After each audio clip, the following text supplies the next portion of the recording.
잠깐 기도하고 말씀 보겠습니다.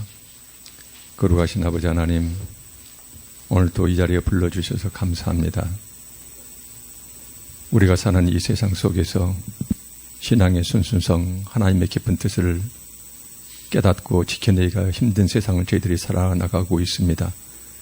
감사한 것은 하나님께서 우리를 사랑하셔서 그럼에도 불구하고 이 자리에 나오게 해주셔서 정말로 감사합니다. 하나님, 우리의 모든 세상 지식과 판단 내려놓고 성경에 기록된 이 말씀만을 주시할 수 있도록 우리 마음을 집중할 수 있도록 성령 하나님 붙잡아 주시옵소서. 감사드리며 예수님 이름으로 기도합니다. 아멘. 우리가 하나님 앞에서 그 신앙을 끊임없이 유지하고 그 다음에 키워가는 것, 이 세 가지를, 가장 중요한 세 가지를 꼽으라고 그러면은 말씀 묵상, 그 다음에 기도, 그 다음에 찬양, 이 세 가지를 주로 꼽습니다.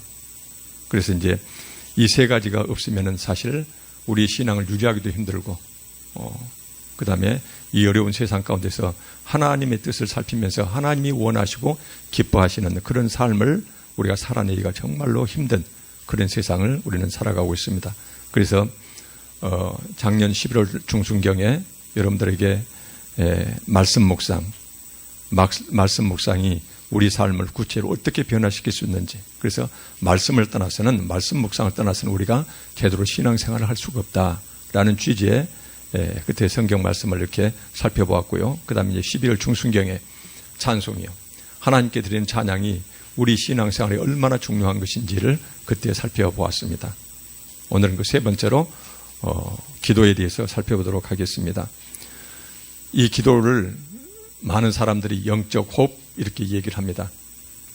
우리는 영적 존재, 하나님과 관계에서 우리는 영적 새 사람을 우리는 입고 살아가고 있는데, 이 영적인 존재는 기도를 통하지 않고서는 살아갈 수가 없다. 다시 말씀드리면은 육신의 호흡이 육신의 생명을 지켜나가듯이 기도 없이는 하나님과의 올바른 영적 관계, 영적 생명을 유지할 수가 없다. 그래서 기도를 그렇게 중시하고 있습니다. 오늘 본 말씀을 보시면은 여기에서 세 가지 말씀이 나옵니다. 항상 기뻐하라, 쉬지 말고 기도하라, 범사의 모든 일에 감사하라. 이것이 그리스도 예수 안에서 너희를 향하신 하나님의 뜻. 그래서 오늘 여기서 중심 말씀은 쉬지 말고 기도하라, 이 말씀을 집중적으로 살펴보도록 하겠습니다. 여기서 쉬지 말고 기도하라는 것이 하나님의 뜻이랍니다. 다시 말씀드리면은 우리를 구원해서 이 자리에 불러내 주신 그 하나님께서 우리를 향하신 하나님의 뜻이자 하나님의 명령이거든요. 그래서 우리는 이것을 내가 판단할 문제가 아니고 우리는 이 말씀을 그대로 따라야 할 그런 존재로서 우리는 이 말씀을 보고 있습니다. 여기서 이제 쉬지 말고 기도하라, 이 말씀을 우리가 이해할 때는 기도 횟수와 기도 시간을 늘려라, 보통 우리가 이렇게 이해를 하고 있거든요. 그래서 기도를 하여튼 끊임없이 계속, 그래서 기도하는 행위에다 초점 맞추고 기도 횟수와 기도 시간을 늘려야지 이렇게 보고 있는데요. 히브리인들에게 있어서 이 성경 말씀을 받았던 유대인들에 있어서는 쉬지 말고 기도하라는 것은 굉장히 중요한 배경이 있습니다.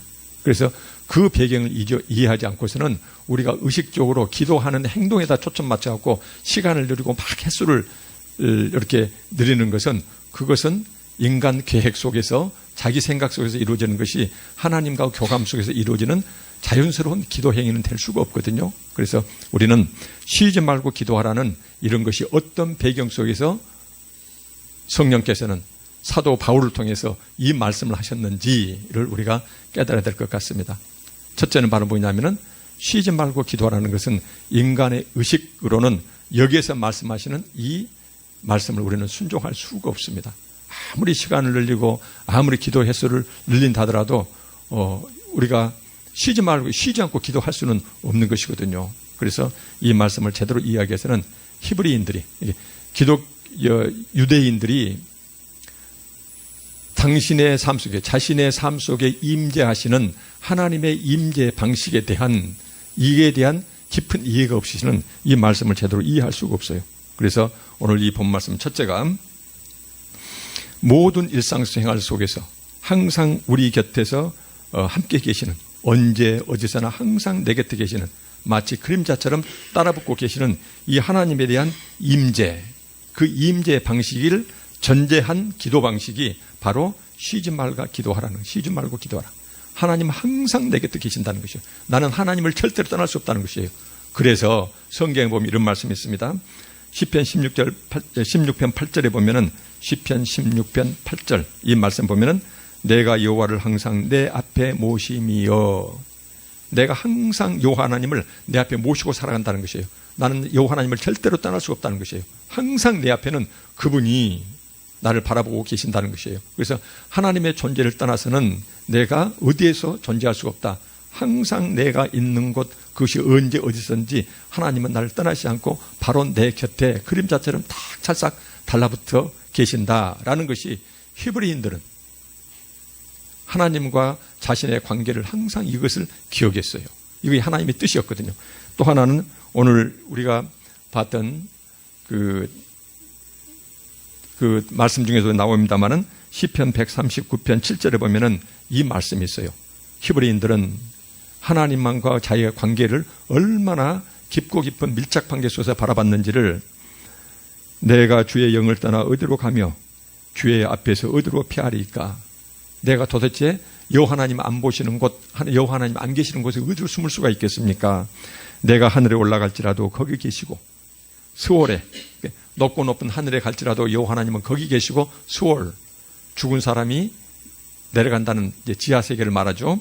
이제 상징을 하고 있습니다. 거기 계시며 스월에 내려가 스월에 내 자리를 펼지라도 거기 계십니다. 하늘에 올라갈지라도 여호와 하나님은 거기 계시고, 그 다음에 내가 깊은 지하 세계에 내려가서 거기에 혹시 있어 보고 싶어서 거기에 내 자리를 펼지라도 가서 보니까는 여호와 하나님이 나를 딱 그 자리에서 나를 기다리고 계신다, 그 말이에요. 9절에 보니까는 내가 새벽 날개를 치며, 왜 새벽 날개를 치며 그랬을까요?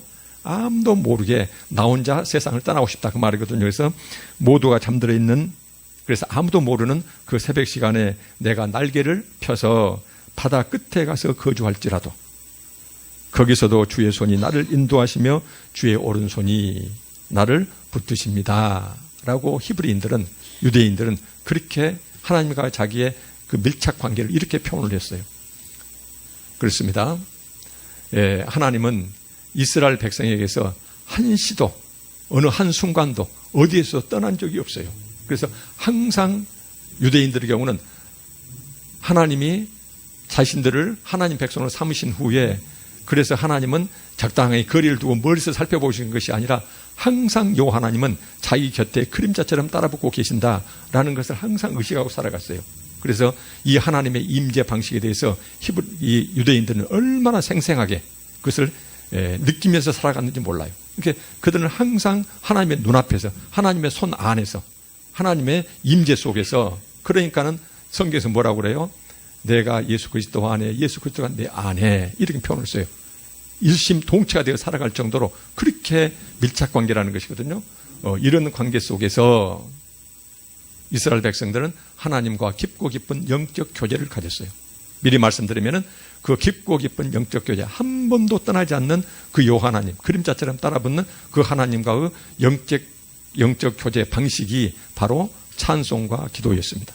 그러니까는 그 기도가 우리처럼 내가 필요할 때, 내가 고난에 처했을 때, 그 다음에 어떻게 하다 보면은 생각나서 이렇게 하나님과 기도하는 그런 방식으로는 절대로 쉬지 말고 기도할 수가 없거든요. 유대인들의 경우는 항상 여호와 하나님이 자기 곁에 그림자처럼 따라붙어 있어요. 태어나서 죽는 순간까지 하나님의 손 밖을 벗어날 수가 없어요. 그러니까는 이 사람들은 그 하나님은 항상 자기한테 말을 걸어오시거든요. 뭘 통해서요? 기록된 성경 말씀을 통해서 나한테 말을 걸어와요. 나는 그분께 반응을 해야 돼요. 그래서 내가 올려드리는 내 답변이 뭐예요? 기도예요. 이것이 깊고 깊은 감동으로 다가올 때, 기쁨으로 다가올 때 그분이 얼마나 고맙고 감사한지, 세상에 육신이 다인 줄 알았더니 육신 너머에 또 다른 세상이 있어요. 그래서 그 육신 너머에 또 다른 세상을 나로 하여금, 내 지식으로는 도저히 안 되는데 하나님께는 깨닫게 하시고, 내 힘으로 안 되는데 내 죄를 다 없이 하시고 당신 품에 안으시고, 그리고는 한시도 내 곁을 떠나지 않고 계세요. 그 하나님과의 깊고 깊은 영적 교제의 방식이 바로 기도와 찬양이었어요. 말로 이루어지는 것이 기도였고 그것을 깊은 감동 속에서 흥얼거리는 것이 찬양이었거든요. 이렇게 살아가고 있었어요. 그래서 그 하나님은 하루 종일 평생 동안 유대인들이 가는 그곳마다 그 다음에 그들이 하는 일마다 항상 함께 계신다라는 임재 의식 속에서 유대인들은 살아갔어요. 이것이 바로 쉬지 말고 기도하라는 이 기도문의 배경을 이루고 있습니다. 그래서 그렇게 한시도 떠나지 않는 그 하나님의 임재 방식을 전제하지 않고서는 그 배경이 아니고서는 쉬지 말고 기도하라 이 의미를 제대로 우리는 이해할 수가 없어요. 지금도 유대인들은요 항상 여호와 하나님이 내 곁에 계신다라는 것을 한시라도 잊지 않기 위해서 혹시라도 내가 그것을 잊고서 하나님 원하지 않는 그런 삶을 살까 봐서 하시되며 경건한 유대인들이 지금도 끊임없이 노래를 지어가지고 그 노래를 입에 달고 사는 그 노래가 있어요. 이것이 두둘레라는 노래가 있는데요. 그 경건한 유대인들이 지금도 옛날에도 불렀고 지금도 계속 이 노래를 불러요. 그 제가 노래 가사를 불러드릴게요. 이 노래 가사의 핵심 뭐예요? 나는 여호와 하나님을 떠나서는 잠시도 살 수가 없다. 항상 그분의 눈앞에서 옛날에는 이것을 신전의식 속에서 살아간다고 그랬거든요. 항상 여호와 하나님이 내 곁에 계신다. 그러니까는 이것을 한시도 잊지 않기 위해서 어떤 노래 가사를 지어서 항상 입에 달고 살았냐면은 우주의 주제시여 당신을 발견할 수 있는 곳이 어디며 당신을 발견할 수 없는 곳이 어디입니까? 내가 어디에 있든지 당신은 거기 계시며 내가 어디에 머물든지 당신은 항상 거기 계십니다. 오직 당신만이 말입니다. 그래서 자기가 가는 곳, 자기가 머무는 곳마다 아무도 없이 혼자 있다고 그러는데 거기는 오직 당신이 계십니다. 그래서 얼마나 강조하든지 당신을 4번, 5번씩 계속 반복 후렴구로 이렇게 붙이고 있어요. 좋은 일 가운데 당신은 계시며 그런 일이 없기를 바라지만 시련이 닥쳐도 거기에 당신은 계십니다. 좋은 일 가운데 시련 가운데서도 항상 거기 자리는 여호와 하나님께서 함께 계십니다. 당신은 현재도 계시고 과거에도 계셨고 미래에도 계실 것입니다. 하늘에도 땅에도 당신은 계시며 높은 곳에도 낮은 곳에도 당신은 계십니다. 당신이 말입니다. 5번씩 강조를 해요. 그러면서 내가 어디에 가든지 당신은 항상 거기에 계십니다. 그래서 유대인들은 항상 자기 가운데 살아계시는, 옆에 계시는, 자기를 바라보고 계시는 신전의식을 잠시라도 잊지 않기 위해서 유대인들은 이렇게 노래를 지어가지고 항상 입에 달고 살았어요. 이런 배경 속에서 주신 말씀이 쉬지 말고 기도하라는 것이에요. 그래서 다시 한번 말씀드리면은 우리는 쉬지 말고 기도하라 이것을 요즘 우리로 이해해서 기도 시간 늘리고 막 기도 횟수를 늘리고 이렇게 기도 행동 자체다, 기도 행위 자체다 초점 맞추고 이것을 어떻게 풍성하려고 노력하는데 전혀 그렇지가 않습니다. 깊고 깊은 배경이 있어요. 여호와 하나님은 항상 내 곁에 계신다는 것이에요. 기쁠 때나 슬플 때나 오직 아무도 없을 때 그때도 오직 당신만이 그 자리에 계십니다. 그래서 내가 어디에 가든지 어디에 머물든지 항상 나는 당신을 떠나서는 살 수가 없습니다. 이런 상태예요. 그래서 이스라엘 백성들은 이렇게 항상 자신 곁에 계신 그 하나님의 이것을 인식하는 배경 속에서 사실 이 하나님이 항상 내 곁에 계신다는 것이 유대인들의 모든 신앙 내지는 신학관의 핵심을 이루는 전제였습니다. 그러니까 모든 성경을 읽을 때 우리가 기도문을 읽을 때도 마찬가지입니다. 기도를 읽을 때도 기도에 관한 말씀을 읽을 때도 그 하나님은 항상 내 곁에 떨어지지 않고 내 곁에 계신다. 그림자다. 이 전제 속에서 성경을 읽고 그렇다면 쉬지 말고 기도하라. 이 말씀이 이해가 돼요. 항상 그분이 계시니까 그분은 항상 나한테 말씀 묵상 가운데서 그분이 나를 바라보고 계시니까 그분을 안치해야 될 거 아니에요. 그러니까 항상 그분을 기도하는 그런 의식 속에서 살아간다는 것이거든요. 기도하는 분위기 속에 살아간다는 것이거든요. 하나님을 떠날 수가 없어요. 이것이 히브리인들이 이 기도문을 바라보는 그런 배경입니다. 그래서 이런 배경 속에서 이 말씀을 이해한다면 그러면 우리가 깊게 이 말씀을 이해할 수가 있죠. 쉬지 말고 기도하라. 의식적인 노력이 아닙니다. 기도하는 행동 자체에 초점 맞춘 것이 아닙니다. 내가 살아가는 내 모든 삶의 배경이 이럴 수밖에 없어요. 그래서 이 배경을 이해하는 것이 쉬지 말고 기도하라는 것을 우리가 깊게 내가 생활화시키고 조금이라도 이 말씀에 순종하는 데 굉장히 중요합니다. 그래서 유대인들의 경우는 다시 한번 말씀드리면 잠에서 깨서 자리에 눕는 순간까지 한시도 자기 곁에 떨어지지 않고 함께 동행하고 계시는 그 하나님, 그 위대하시고 전지전능하신 하나님, 나를 구원으로 불러주신 그 감사하신 하나님과의 영적 교제라는 배경 속에서 이 말씀을 이해하고 있습니다. 그러다 보니까는 이제 어떻게 해요? 항상 계시니까는 그분과 대화를 나누니까, 의식하니까.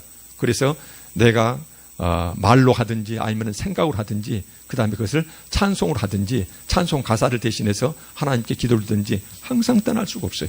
그래서 유대인들의 경우는 항상 어디서든지 찬송과 기도가 떠나지 않았다라고 이렇게 얘기를 합니다. 다시 한번 말씀드리면 쉬지 말고 기도하라.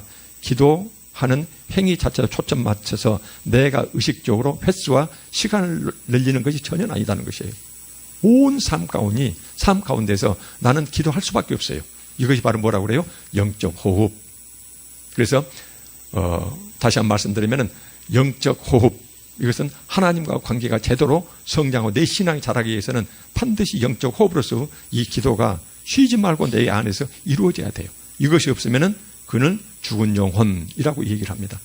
육신의 호흡이 없으면 몸이 죽듯이 이러한 기도가 영적 호흡으로서 기도가 없는 자는 하나님과 올바른 관계를, 그 다음에 생생한, 그 다음에 능력 있는 이런 신앙생활을 할 수가 없다라는 것이에요. 그래서 기도 행동, 기도 행위 자체 초점 맞추기보다는 이 배경에 관한 이해가 굉장히 우리한테는 중요합니다. 두 번째는 오늘 두 가지만 말씀드릴게요.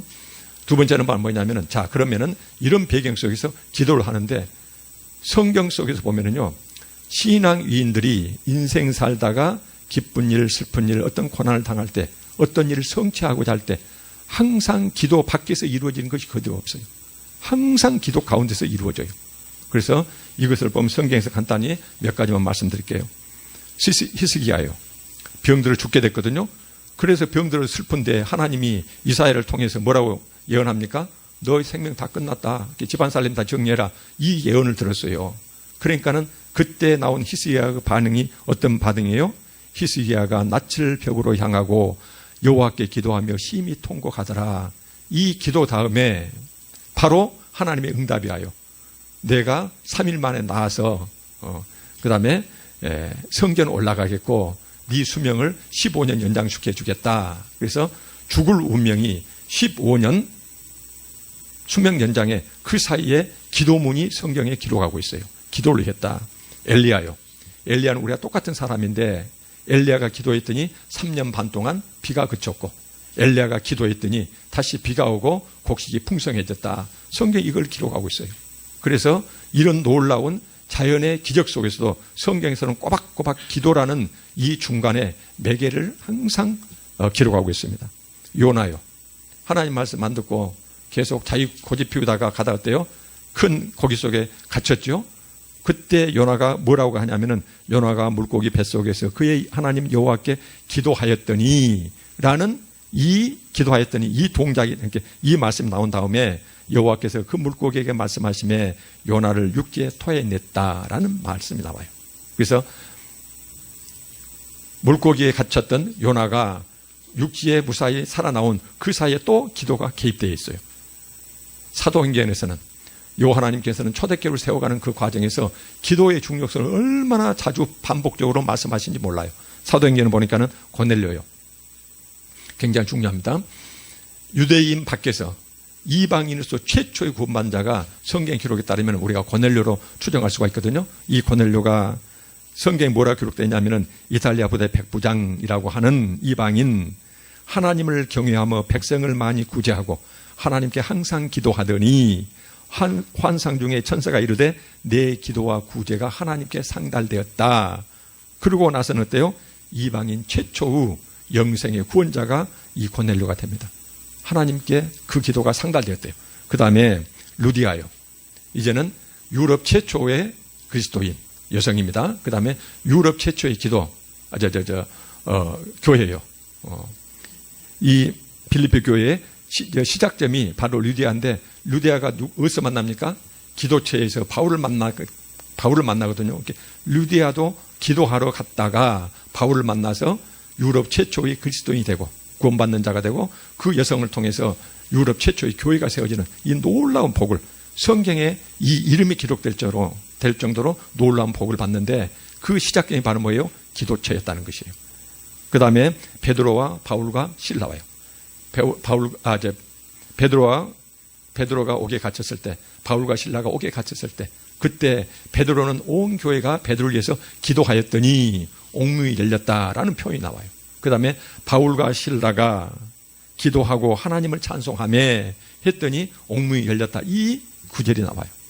다시 말씀드리면 성경에서 보면은 놀라운 이적들, 그 다음에 놀라운 이런 복들이 항상 그 매개물이 뭐냐면은 하나님과 우리의 고난 사이에 꼭 기도가 껴 있다는 것이에요. 여러분들이 성경 보실 때 꼭 그렇게 한번 살펴보세요. 그러면은 창세기부터 요한계시록까지 보면은 항상 기도가 빠지질 않고 있어요. 이렇게 기도가 중요하다는 것이거든요.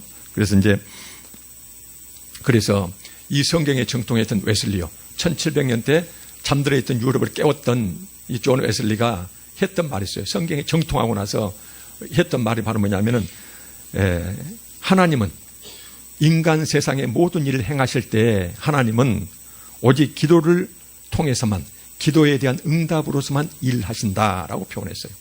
하나님이 인간 세상에 개입해서 우리한테 모든 복을 주실 때, 어떤 은혜를 주실 때는 항상 기도에 대한 응답 형태로 그것을 주셨다는 것이에요. 이 말은 뭐예요? 기도가 없으면은 하나님의 은혜를 제대로 받을 수가 없다는 것이에요. 그래서 기도를 그리스도인들의 영적 호흡, 죽고 살고 이것을 결정짓는 핵심을 기도로 이렇게 말씀하고 계세요. 루터도 마찬가지입니다. 기도는 내 삶에서 가장 중요한 것이다. 단 하루라도 기도를 소홀히 한다면 나는 믿음의 많은 부분을 잃어버리게 될 것이다. 제가 자꾸 유명한 신학자랄지 그 다음에 신학 위인들의 말씀을 여러분들한테 말씀드린 것은, 우리는 성경 말씀의 이해, 그 다음에 신앙생활의 철저함 속에서 그들과는 비교할 수가 없거든요. 우리보다 훨씬 더 성경을 깊게 알고 성경에 통달하고 그 말씀대로 살았던 신앙인들이 이 성경을 어떻게 해석하는지, 그런 차원 속에서 여러분들한테 꼭 이렇게 소개를 하고 있습니다. 오늘 본 말씀에서 쉬지 말고 기도하라, 이 배경이 굉장히 중요합니다. 그 배경은 어때요? 우리는 한날 한시도 그분이 나를 불러서 구원의 길로 불러주신 다음부터는 그분 손을 떠날 수가 없다는 것이에요. 그분 눈길을 떠날 수가 없다는 것이에요. 내가 어디를 가든지 하늘 끝에 땅 지하 깊은 곳에, 그 다음에 아무도 몰래 나 혼자 으슥한 곳 찾아간다 하더라도 항상 그곳에서 이 하나님은 나를 기다리고 계신다. 근데 그 하나님을 나를 구원하신 분이다. 나의 영생을 이끌어 가실 분이다. 그래서 그 하나님 너무나 고맙고 감사하니까 기쁨과 감격 속에서 그분과 교제를 나누는 그 방식이 기도다. 항상 그분이 옆에 계시니까. 그러니까는 이 기도는 쉬지 말고 기도하라, 이 기도음이 될 수밖에 없어요. 그래서 그 배경을 우리가 철저히 이해하는 것이 정말로 중요하고요. 그래서 항상 하나님이 내 옆에 계신다는 임재, 이것을 느낀 가운데 드리는 기도는 쉬지 말고 기도할 수밖에 없다는 것이거든요. 둘째는 하나님께서 우리한테 은혜를 주실 때 내가 그냥 하지 않더라도 하나님 다 알아서 해주시면 좋을 것 같은데, 성경에서는 수많은 신앙인들, 성경에 기록된, 이름이 기록된 자들의 이 세상에서의 놀라운 어떤 능력과 그 다음에 하나님의 은혜는 꼭 기도를 통해서만 왔다는 것이에요. 꼭. 그러니까 예수님께서도 항상 깨어서 기도하라, 이 말씀을 하셨거든요. 또한 성령께서도 바울을 통해서 쉬지 말고 기도하라는 것이거든요. 그래서 기도할 수밖에 없는 그 배경 속에 놓여 있고, 그 다음에 우리는 하나님의 은혜는 오직 기도를 통해서 받는다라는 의식 속에서 오늘 이 본 말씀을 이해를 해야 될 것 같습니다. 그래서 다시 한번 말씀드리겠습니다. 저도 마찬가지입니다. 기도하는 행위 자체다 초점 맞추고 이 말씀 이해하지 말고, 여호와 하나님은 항상 내 곁에 계신다. 그분과 깊고 깊은 영적 교제가 바로 기도와 찬양이다. 그러니까는 내 기도는 쉴 수가 없는 것이다. 입술로 나오든 아니면은 마음속에 생각을 하든 이 기도는 쉼 없이 이루어질 수밖에 없다. 더 중요한 것은 기도의 배경으로서 그분이 항상 내 곁에 계신다는 이런 의식 속에서 살아가는 것, 이것이 정말로 중요한 신앙의 핵심 중의 핵심이다. 이렇게 우리가 말씀을 요약할 수 있겠습니다. 기도하고 말씀 마치겠습니다. 아버지 하나님, 쉬지 말고 기도하라. 이 맥락을 히브리인들 관점 속에서 이해할 수 있도록 하나님 도와주시옵소서. 내 눈에 보이지 않지만 항상 그림자처럼 여호와 하나님은 내 곁에 계신다는 의식 속에서 그 하나님과 기쁨과 감격의 이런 영적 교제로서 기도할 수 있는 저희들 될 수 있도록 하나님 도와주시옵소서. 감사드리며 예수님 이름으로 기도합니다. 아멘.